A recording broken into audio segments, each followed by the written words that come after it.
Ministry of sex. না, কোনো প্রাপ্তবয়স্ক সিনেমার গল্প বলছি না, কিংবা অশ্লীল কোনো রসিকতাও করছি না। এটি একটি সিরিয়াস বিষয়। ভ্লাদিমির পুতিনের নেতৃত্বে রাশিয়া চিন্তাভাবনা করছে এই নামে একটি মন্ত্রণালয় খোলার।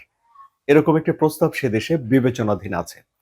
ঠিকই ধরেছেন, এর উদ্দেশ্য হলো মানুষকে অন্তরঙ্গ হতে উৎসাহিত করা এবং জনসংখ্যা বাড়ানো। কেন হঠাৎ করে রাশিয়ার এমন একটা মন্ত্রণালয় খোলার দরকার হয়ে পড়ল?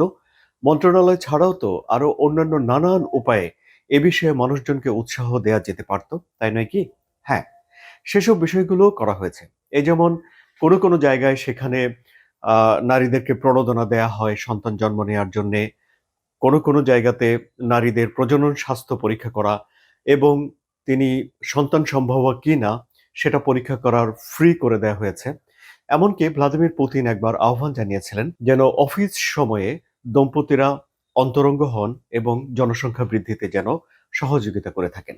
এছাড়াও নারীদেরকে ছুটি দিয়ে দেওয়া, মাসখানেক বাসায় থাকা ইত্যাদি নানা রকম প্রণোদনা এরই মধ্যেই সেদেশে ঘোষণা করা হয়েছে। এমনকি প্রস্তাব করা হয়েছে যে রাত 10টা থেকে রাত 2টো পর্যন্ত যেন ইলেকট্রিসিটি বন্ধ করে দেওয়া হয়, ইন্টারনেট বন্ধ করে দেওয়া হয়।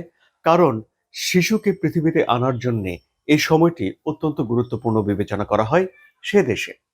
এত কিছু করার পরেও এখন রাশিয়া সক্রিয়ভাবে চিন্তাভাবনা করছে যে এইসব বিষয় দেখভাল করার জন্য আলাদা একটা মন্ত্রণালয় খোলা যায় কিনা, যে মন্ত্রণালয়ের নাম হবে মিনিস্ট্রি অফ সেক্স।